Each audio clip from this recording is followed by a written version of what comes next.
Thank you. Thank you all for joining us today for Newfoundland and Labrador's COVID-19 update for July 21st, 2021. It is a good day in the middle of the summer in Newfoundland and Labrador, as over 600,000 doses of the COVID-19 vaccine have been distributed in the arms of Newfoundlanders and Labradorians. That represents over 82% with first dose and over 43% now with second dose. Newfoundland and Labrador, we are moving in the right direction. I myself got my second dose yesterday here in the beautiful district of Humber, Grossmorn and Rocky Harbour. And I can tell you the first dose was Pfizer, the second dose was Moderna, and I couldn't feel better. It's a safe, hybrid way to do things. And I encourage everyone to get the vaccine when you can, regardless of the style. We are moving in the right direction. And that is partly, of course, because of science and the vaccine, but more importantly, because of each and every one of you and your efforts in getting the vaccine. It's one thing to have vaccines in vials, but it's more important to have them in arms. And it's because of the commitment of Newfoundlanders and Labradorians that we are at this place and looking forward even to the future with life after COVID-19, using vaccines as our primary defense. So I wanted to, on behalf of the panel here, thank each and every one of you for getting your vaccine. And for those who haven't, please look at the trend. It's encouraging to see the numbers increasing every single day in all age categories. Please do your part to help us get through to the next stage. With that, I'll turn it over to Dr. Fitzgerald for today's update.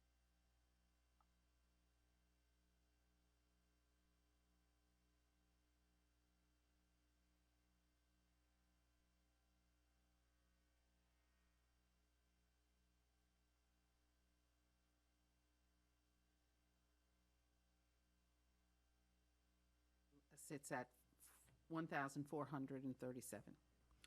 There have been no new recoveries since yesterday, leaving no active cases in the province and 49 active cases on ships in the province. There are 2 hospitalized as a result of COVID-19, both of whom are crew members on ships. A total of 164,538 people have been tested to date. While we have 49 active cases in the province related to ships, there's no risk to the community.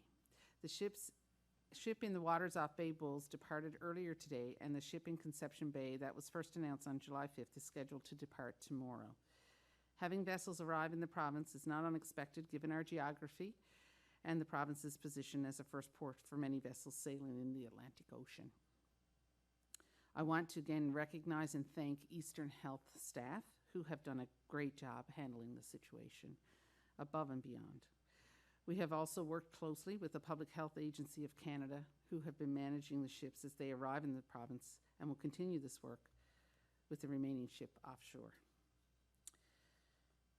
Now that the third wave has ended in Canada and the risk is lower, we are able to stop, catch our breath, and make some improvements in our reporting processes.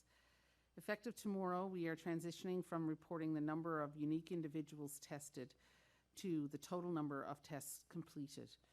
Early on in the pandemic, these numbers were more or less on par with one another, but most, if not all, jurisdictions were reporting the number of individuals tested. Jurisdictions have now changed to reporting the total number of tests completed, which is a much better indicator for our surveillance purposes. As we move into the 4th week of Step 1 in our reopening plan, we continue to do well, both in epidemiology and vaccination rates. Canada is reporting less than 400 cases daily. Provincially, we have not seen any new cases as a result of travel in the past 2 weeks, aside from the cases that came from the vessels anchored outside our ports. In terms of vaccinations, approximately 42% of our eligible population has received 2 doses of their vaccine. And now that individuals can receive their second dose at a minimum of 28 days after their first dose, we anticipate that we will achieve 50% of our eligible population having received 2 doses of vaccine by next week. This is well ahead of our estimated timeline. Taking all these factors into consideration, and provided that we reach the fully vaccinated mark, which means 2 weeks have passed since the second dose, so 2 weeks past 50% of the population getting their second dose, we will be revising the mandatory mask policy. We anticipate we could reach this in the second week of August, provided the epidemiology remains stable in the province and across the country.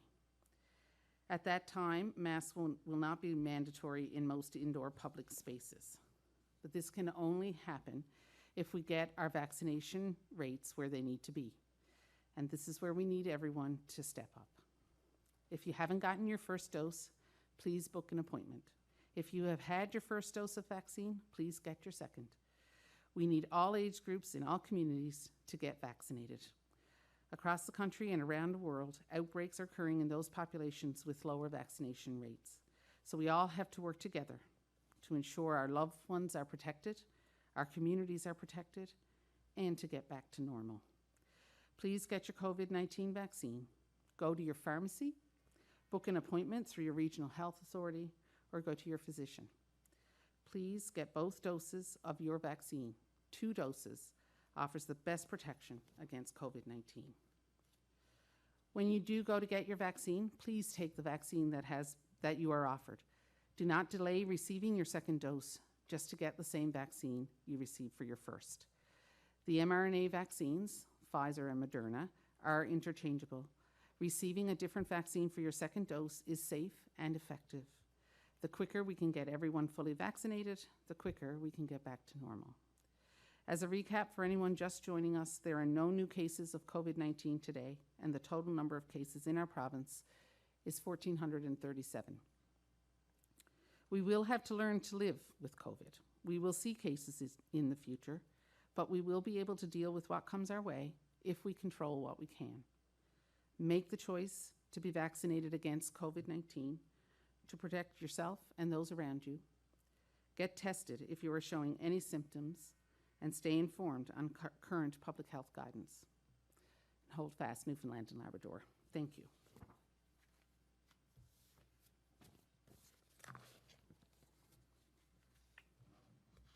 Well, thank you, Dr. Fitzgerald. I'll now turn things over to Minister Haggie for some brief comments.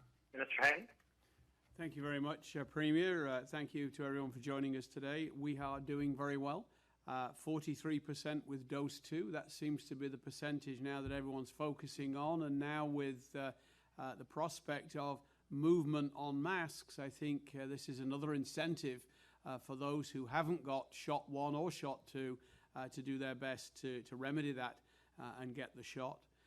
As we see the epidemiology improving and our vaccination rates going up, we've also looked at another area that was very difficult for us in the beginning, which was the area of visiting in long-term care and also acute care facilities for the regional health authorities. That was difficult because it separated families and it separated loved ones. But effective Friday of this week, we will be going back to a slightly modified version only of what happened before COVID. So there will be screening measures at the entrance to the facilities. There will be a requirement for masks, and for those areas of the hospital where there's multiple occupancy, 2 or 4 bedded wards, there will need to be distancing between bubbles, but there will be no limit on the number or frequency of visits per day. This, I think, will work out quite nicely for the significant number of family and friends who are coming into the province from away, and hopefully will help deal with some of the distress and the need for support for people in acute care too. So again, a sign that things are going in the right direction, and yet further indication that good levels of vaccination will help us. Our seniors are very well vaccinated, and numbers-wise as high as 90-odd% in long-term care. To deal with one other issue which came up, and I thank the folk at Alderwood Retirement Home for raising this. This was the issue of dancing in personal care homes. It was never really our intent to restrict those once the vaccination levels rose, and certainly we've clarified that in an email to personal care homes today. I thank the Footloose fans for bringing it to my attention, and the offer for the dance card is great, but I'm no Patrick Swayze, so you will be sadly disappointed. The only other thing I'd mention before closing, Premier, is I think media have been notified and will be receiving phone calls. We'll be changing our written advisories to 3 times a week instead of daily, as long as the situation remains as stable as it is. I would simply close now by inviting everyone who hasn't had any shots to get their first, and for those who've passed the 28 days or 8 weeks, if you would prefer, on the basis of the science, to go and get their second, get the shot. It'll keep us all safe, as well as keeping each of us safe. So with that, Premier, I'll turn it back to you. Well, thank you, Minister. You maybe know Patrick Swayze, but I'm sure you're Kevin Bacon to many people across the province. So that's great news about allowing dancing in homes right now. Before I turn things over to the media, I did want to take this opportunity to thank the media for providing solid evidence across, disseminating it to Newfoundlanders and Labradorians. We've seen in other jurisdictions right now how misinformation can be a major barrier in getting vaccines, our best protection. And so on behalf of the panel, I wanted to thank the media outlets for doing their part in ensuring that the message being delivered is one based on science and is appropriate. So with that, I'll turn things over to the media for questions today. Thank you, Premier. For the benefit of our speakers, we have 2 media in person and 2 joining by phone. The first round of the question and answer session will give each reporter the opportunity to ask 1 question and 1 follow-up. Following this, there will be a final round where each reporter will have the opportunity to ask 1 final question. Our first questions are from Kellyanne Roberts with NTV. Please go ahead and make your way to the mic. Thank you. Dr. Fitzgerald, are you able to give us a bit more information about revising the mask mandate? So that'll be for all residents, not just those who are fully vaccinated, for example? Yes, so the intention is that it's the order will be amended to remove the requirement for everybody. There will still be some situations where we will require masking.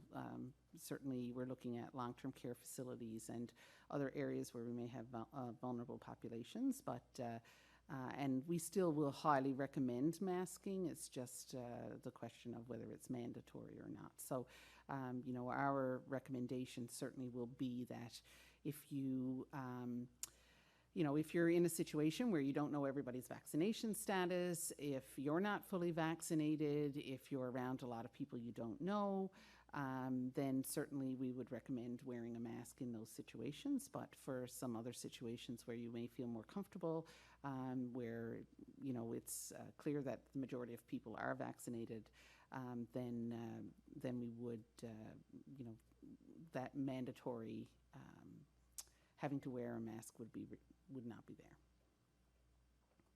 And as people learn to live with COVID-19 and have done their part to be fully vaccinated, taking the first dose that's available to them, many people looking to plan vacations now and try to see the other side of this. Many of those they're looking to get on cruises. They're not allowing people with mixed vaccines that are porting out of the U.S., though. Is there going to be an opportunity for people to potentially get a 3rd shot that matches their first or second shot so they can continue to book? Yeah, so I thought I'd read somewhere that there were some cruise lines that were accepting mixed vaccines, but certainly I'd have to follow up about that. But, the question right now with the mixed vaccines, certainly we know that travel within Canada will be quite fine. You will be okay when you come home. If you've got Pfizer, Moderna, or the other way around, you will not have to isolate, so those restrictions will not apply to you in that situation. I think as more and more information becomes available, and certainly, there are jurisdictions in the country that are looking at this and looking at response rates and looking at the effectiveness of mixed dose schedules. So as more and more of that information becomes available, I expect that that guidance will change. So I think as we'll see more in the future about that. At this point, there are conversations. I know there are conversations that are happening. They are looking at the federal level. They are looking into this, but we have to leave it to them to be able to make those connections and to advocate in that way. With regard to the 3rd dose, I think we'll have to wait and see what happens and what comes from all of that before we make that, a decision about that. Thank you. Our next questions are from Peter Cowan with CBC. Please go ahead and make your way to the mic. Thank you. Dr. Fitzgerald, I want to ask about businesses or proof of vaccination for activities within the province. We've seen other places in the world, for example, Europe, if you want to get into a sporting event, you need to show proof of vaccination. Is there any plan to require that as we start opening up and allowing larger gatherings to happen? And with that, what about businesses who may decide on their own that they would like to do that for the comfort of the people who are around them? Should businesses be able, or can they require proof of vaccination in order for to decide who's allowed into their facilities? So from a provincial point of view, we are not going to require anyone to release personal health information, which your vaccination status would be, to anyone. That is a person's right to decide if they want to do that. So to require it certainly would be infringing on that privacy. And so that's outside of a health situation, obviously. So with regard to whether businesses can do that or not, I'm not sure that I'm the right person to ask. That's really more of a legal question, and I'd had to defer to that. But so I don't know that I can actually fairly answer that. And I want to ask about the opening of the border with the United States, which is set to come into effect probably about the same time we're set to drop the masking mandate. So do you have any concern that as we start opening up travel, especially with places like the United States where they still have large pockets, a lot more cases than we're seeing, do you have any concerns about the potential for even fully vaccinated people to bring COVID into the province? The importation of COVID is always a concern. That's definitely true, and you're right. As the border opens, that is going to be a concern. I will say that to date, we have had people from the U.S. coming into the province because there are people who are allowed to enter the country. So of the travelers that we had, the vast majority have been fully vaccinated, in fact, and so we anticipate as more people get vaccinated that trend will continue. So that is reassuring. And testing is available to anyone who develops symptoms. That's really important. So if any traveler who's here, obviously if they develop symptoms, we would want them to get tested to find those cases as quickly as possible. Most of the travelers that we're seeing right now, I think, are visiting. So they're coming to visit somebody, whether it's friends or family in the province. And so, we're not seeing people, a lot of people out moving around indiscriminately. And so I think those are doable, that people would be able to comply with that. So, we're going to keep a close eye on things. Obviously, this is all depends on epidemiology, and if we have to respond, we will. We will now go to the phone. Our next questions are from Peter Jackson with the Telegram. Please go ahead. Thank you. You were just recently asked about the mixed doses, and I'm wondering if you feel the message is just not getting out. We hear anecdotally about a number of people going through and just refusing a second dose because it's a mixed dose. What efforts are you doing to try to mitigate that? So certainly at the vaccination sites, the staff there are educating people as to the interchangeability of the vaccines and that it's safe and it's effective. In my understanding is that the number of people who have actually left is quite small. We have heard that there have been situations that has happened, but the number is actually fairly small compared to the number of people that have gotten the vaccine. So I don't anticipate it's that going to be that big of an issue. I think most people understand that the need to get vaccinated and to be fully vaccinated is the most important thing, and whether that's a mixed dose schedule or the same dose schedule, I think most people are happy to do what they have to do. Okay, thank you. I'm wondering, perhaps this is better addressed to the minister. It's become an issue in some places where people are worried about their loved ones who are in long-term care because they don't know what the percentage of healthcare workers and staff are actually vaccinated. Is there any way of getting those statistics Because I know in some cases there is an alarming tendency among some people in healthcare not to get vaccinated. That's a very good question, Peter. Certainly from influenza statistics, it's been surprising some years, and I'm not necessarily referring to Newfoundland and Labrador, but there have been very low percentages of vaccine uptake. I can get you the figures for healthcare workers in general. It will be a little bit difficult maybe to break them down into too many segments in terms of occupations or jobs, but certainly we can find that information out for you, and we'll pass it along and share it to your colleagues. Okay, thank you. Our next questions are from Richard Duggan with VOCM. Please go ahead. Thank you. A question about the 3 ships that are anchored off our province's shores. Our healthcare staff are the ones that are going on those ships to perform those tests. I was wondering if we know what the vaccination rates are among those on those ships. So generally speaking, I can't speak to specifics of each ship, but generally speaking, the vaccinations, the crew members, the majority of crew members would not have been considered fully vaccinated. So that may be that some had vaccine but just hadn't gotten 2 weeks past or hadn't gotten a full schedule of vaccine. So generally speaking, the crew members were not fully vaccinated. Our healthcare staff are, however, fully vaccinated and took all precautions when they had to go on the ship. And of course, some of the assessments actually took place on shore. So the crew members came to the healthcare workers. Okay, and we keep talking about the under 12 age group as a potential risk factor for spreading COVID as they can't yet be vaccinated.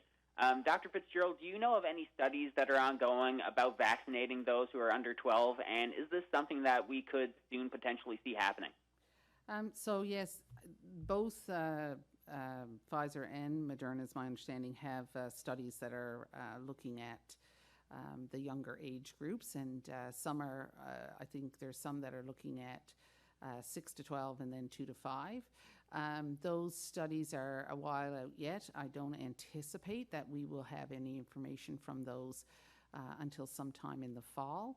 Yeah, we won't, unfortunately, won't be able to vaccinate kids in that age group before school starts. I will now go back through each reporter to see if you have one final question. Kellyanne Roberts with NTV. Do you have a final question? Yes, we're seeing other jurisdictions do lotteries for those who have been vaccinated, knowing that our vaccination rate is extremely high in our province, looking at over 82% with first and over 43% for fully. Now with the mask mandate, looking to entice people to also, who haven't received their shot, to go and get it. Has the province looked at doing a lottery similar to what other provinces have? Certainly, we're not entertaining that right now, Kellyanne. We've got great faith in the people of the province to continue to get vaccinated, and certainly that's not something that we're looking at this particular moment in time. Thank you. Peter Cowan with CBC. Do you have a final question? I do. The overall rate is around 82%, but there are some age groups and even some genders, for example, where it's substantially lower. For example, if you look at 18 to 29-year-olds, 18 to 29-year-old men, it's only 63%. So there's still about a third that haven't gone out and gotten a first dose. So first of all, how concerned are you that there are some age groups where we're not seeing those numbers rise very quickly?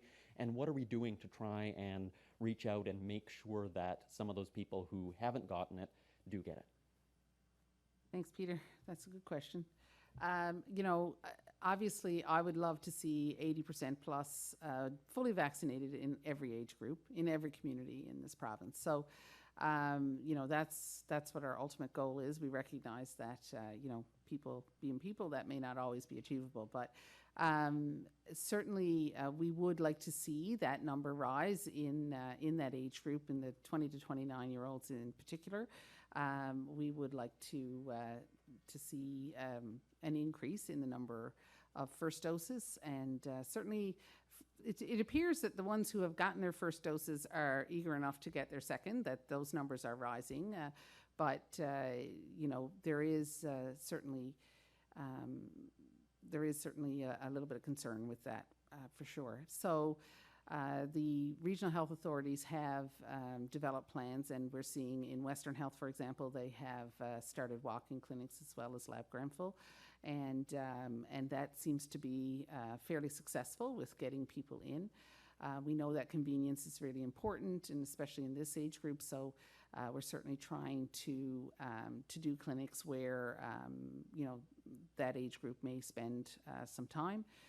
And I think in Eastern Health and Central, they're planning the same sorts of things, as well as we'll call them pop-up clinics, which makes them sound very quick and easy to do. But I will tell you that trying to plan a vaccination clinic is not, it's a logistical challenge and a logistical feat. You know, we call them pop-up clinics, but they take a lot of planning at the same time. So we are certainly looking at, you know, where can we go to try to reach the greatest number of people and to in those age groups. So those are plans that are in the works. We're going to be continuing to vaccinate throughout the summer and into the fall. You know, just because we get to a point where we hit 80% doesn't mean that we're going to stop. We want to get as many people vaccinated as possible, and anyone who wants to be vaccinated, we want to vaccinate them. So. Peter Jackson with the Telegram. Do you have a final question? Just one quick question for Dr. Haggie, and I don't know if it's, it may seem irrelevant, but I'm wondering if you still have to get a TB test in order to work in the service industries such as restaurants and bars. I would not have the same level of detail about that for private businesses as, for example, DGSNL. I do know that TB tests are required for nursing and medical students. I couldn't speak to private business. I think Minister Stoodley's department may be the best people to advise you on service industries. Okay, thank you. Richard Duggan with VOCM. Do you have a final question? Yes. For the revised mask mandate, would this include schools, considering that under 12 can't be vaccinated yet? So our goals with schools is, you know, for September is to have children to be able to go back to school to as normal a situation as possible, which would include not masking. You know, conversations are ongoing. We're having discussions, and we've met with Education and School District to have these discussions, and certainly we are working through those plans now. But our goal is really to have this school year to be as normal as possible. Thank you. Thank you, everyone. Premier, do you have any final comments for today? Well, thank you all for joining us today. Certainly continues to be positive rays of hope after a long 18 months or so. So please do your part. Get vaccinated. The trends are encouraging, even in some of the demographics that have lower absolute percentages. The trends are moving in the right direction. So look at your peers, see what they're doing, and please continue to get vaccinated. As Dr. Fitzgerald and I are both evidence of mixed dosing is good. I've got Pfizer and Moderna. It's safe, it's appropriate, it's scientifically based. This is something that the international community in terms of travel will definitely figure out. As I'm sure everyone's aware, the Prime Minister has one dose of AstraZeneca and another dose of something else. So this will be sorted out in time. The most important thing to do is to get your second dose as soon as you can so that we can get back to as normal as we possibly can and live with COVID-19. So thank you all for joining us today. Thank you, Premier. Stay safe, everyone. Take care of yourselves and each other, and enjoy the rest of your day.